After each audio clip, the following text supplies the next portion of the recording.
Hey everybody, it's me. Yep, back for my freaking lovely post-market wrap-up on this beautiful day. Sincerely, Wednesday, July 18th, 2018. I have a lot I want to talk about. I'm going to try to put this together in some kind of a coherent way. Let's start off with this.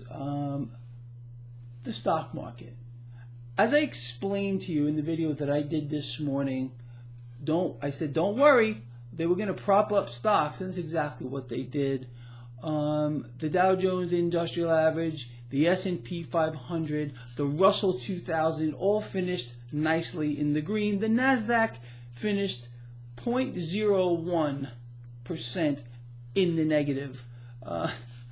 But again, I know that you're not surprised by this. I explained exactly how this market would perform this entire week, going back to Saturday, and the Saturday before that, and the Saturday before that, and I have nailed it to the wall.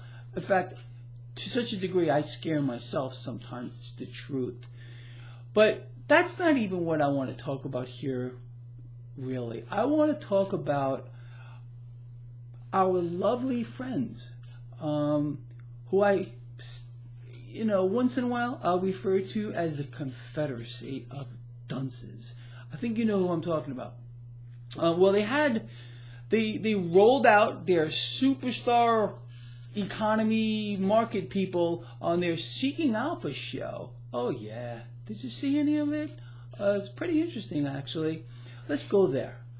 So I'm watching all this stuff, and I'm listening to Larry Kudlow, and he's talking about how people, they're looking in the wrong spot with regard to the yield curve. Our economy is going like gangbusters. There's no recession in sight. There's no anything in sight. So I'm listening to this guy, and he sounded a lot like Ben Bernanke did just prior to the meltdown of 2008, which Ben Bernanke completely missed. Then, someone that goes by the name of, I'm going to say this wrong here, Tony Tonskee, at TonyToneskee, on Twitter, posted something that frankly blew my mind. And I really wasn't aware of this, but I want to thank you, sir, ma'am, whoever you, Tony, could be either one, for what you brought to my attention and what I spread everywhere. This guy, Larry Kudlow, back in 2007, just right before the entire meltdown occurred globally, not just here in the United States, was out there sounding exactly like he does right now. He said there was no way we were going into a recession. Well, we went right past recession into almost depression on a global level. Basically what it comes down to is this. Larry Kudlow, and do your own research about this. Go on Wikipedia, Larry Kudlow, and look under economy, and you'll see a lot of things he said just prior to the meltdown. This guy blew it off just like he's blowing everything off now. This is one of CNBC's economic superstars that they're rolling out today. Oh yeah, on their Seeking Alpha. It's like they were throwing out rose petals as he was talking, like this was divinely inspired or something. Seriously. But the guy completely missed and got it wrong, just like Ben Bernanke did. They wrote, he had the rose petal treatment as well. Pretty unbelievable, wouldn't you say? So whatever comes out of the mouth of this guy here, Larry Kudlow, is completely wrong, and he knows it too. Why do you think it is that they don't want to tell anybody about these past predictions? It's the same people right now, even on CNBC, who were there just prior to the meltdown, who said the same kinds of things. But they're all experts, and they're all out there. Awesome. You all know that's scripted too, right? Did you see how Larry Kudlow reached into his pocket with that piece of paper? He was reading something off after one of the questions was asked to him. It's all scripted. None of it is real. It's a show. Let's talk about something else. How about the Federal Reserve Beige Book today? Oh, yeah. We heard from the Fed today, too. Federal Reserve Beige Book says, well, there's a lack of skilled workers here in the United States. That's interesting, don't you find? Also, the rising cost of raw materials is going to slow down the U.S. economy. Now, why did the market not tank off of that news? Because it realizes, well, first of all, everything's going the opposite way that the Federal Reserve said it would, and more than likely they're going to have to put off further rate hikes.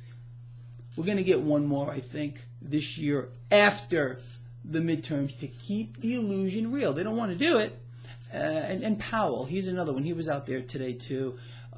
Look, this country from the top down is being led by, well, I don't even want to say imbeciles, because it's way worse than that. This is off the Richter scale with regard to lying, with regard to propaganda. It's just too much. It's too much for me to take. I'm going to be honest with you. So anyway, so those were the real stories today. Superstar economist Larry Kudlow rolled out today right before the Confederacy of Dunces, sounding exactly like he did just prior to the last time he missed a global meltdown. He should resign, in my opinion. And why President Trump would choose this guy, I don't know. You should think about that. And anyway, very interesting stuff, I think.